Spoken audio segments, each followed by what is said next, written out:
Okay, welcome to the first video of 3.4 polymers. It's the last subunit of topic 3 molecules. In this video, the focus is polymers, the first box there.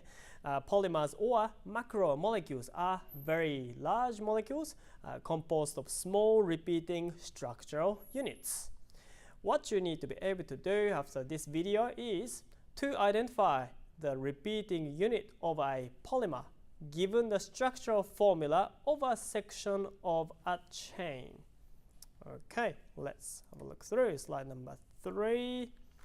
So, polymers or macromolecules. Macro means big, so yeah, polymers are something that's very big. They all have got the repeating structural units, and by combining those small units together, you make a big chains or the series of chains stuck on top of each other, or chemically even bonded to each other.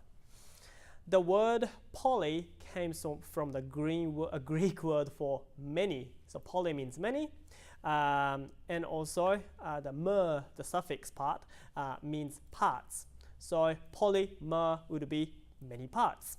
Monomer would be just one part. So that's what polymer is. The repeating unit is also known as, I already said the word, but monomer. So monomer units. Polymers tend to have high molecular masses because there are so many atoms involved. They make long carbon chains, carbon backbone usually, and they usually attract each other. Hence, you get very big molecule.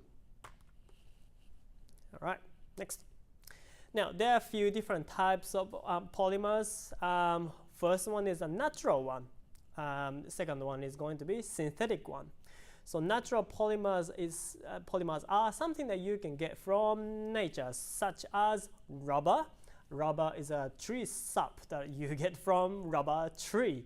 And you treat it, and then yeah, you can make it as synthesized rubber that's useful for other stuff. Proteins, DNA, they're also macromolecules, hence they're polymers. Things like shellac, which is something that you can get out of bugs.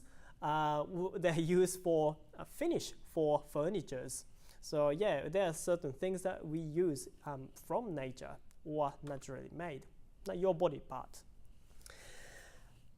Synthetic ones. Now, a lot of them can be derived from fossil fuels. So the plastic component that you can buy, not component, plastic, say toys or whatever, that's made out of fossil fuel, which is kind of interesting thing. So there's a meme just above here saying if oils made from decomposed dinosaurs and plastic is made from oil, are plastic dinosaurs made from real dinosaurs? That's quite a riddle, isn't it?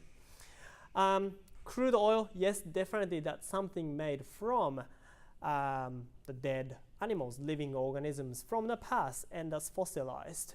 And we either burn it or treat it, get the parts out of it to make plastic or other stuff. Mixtures are normally separated into fractions before use, so only certain parts can be used to make, say, plastic or oil component.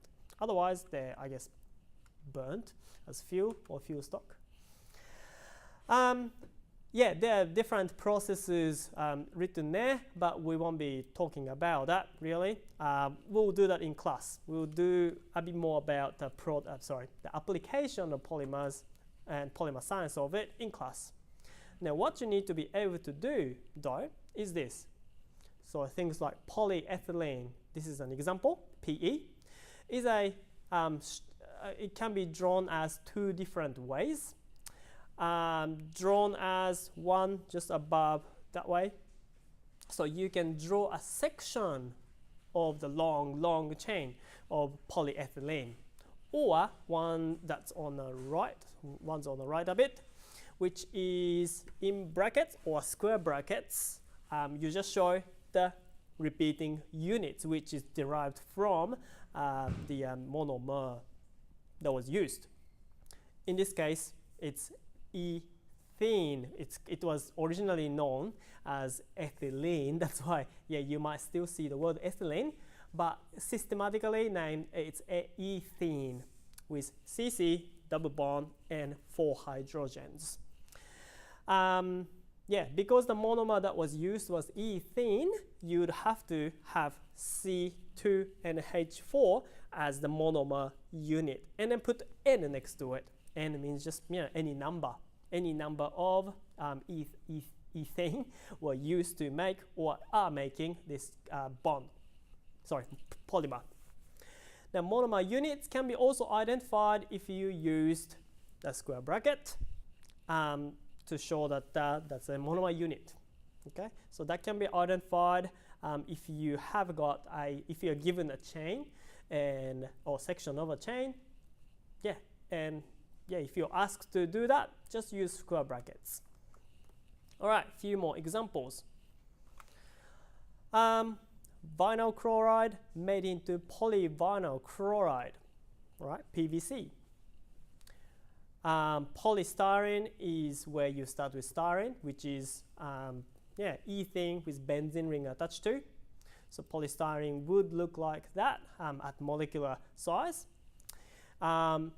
See if you can put the brackets around and state which one is the repeating unit for PVC and polystyrene.